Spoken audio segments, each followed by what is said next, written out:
So our frozen moment was a large-scale atmospheric installation here at Performance Space. It was a room installation that involved wearing a pair of gumboots and a poncho, coming into the dark and getting quite wet. The work was a stage-like platform that had a constant mist of water droplets falling onto it. There was about 5,000 litres of water going through an hour, being hit by strobe lights to create stars around the viewer's head.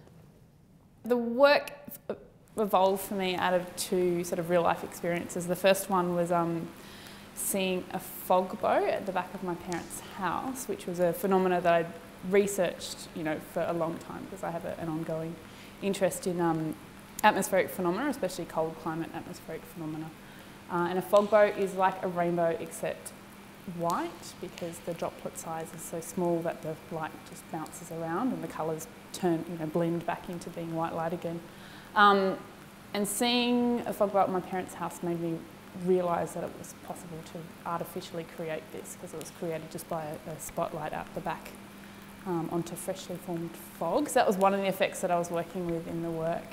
And the other one was just the really simple fine droplets of water being hit by the strobe lights.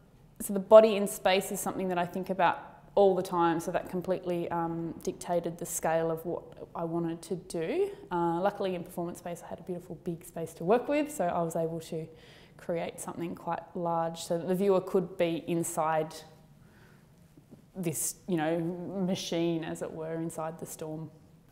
So the basis of my practice is an investigation into perception and how it is that we see the world around us. So in terms of the material that I use, I'm out there looking for things in the real world, whether that be within the built environment, within the body, or within the atmosphere around us, that suggests holes in reality, as it were. So one of the things I think about is how our sense of perception is quite limited. So I'm looking for things that find holes in that perception. So things that we can't quite see properly or can't quite feel or hear. And one of the things that I'm quite fascinated by is that we can't judge the distance of the clouds. Everything that happens in the sky, the dimension is really difficult to gauge, but that doesn't seem to be a problem for people. So I'm using material or phenomena that suggest sort of holes in how it is that we construct our reality system and see the world around us.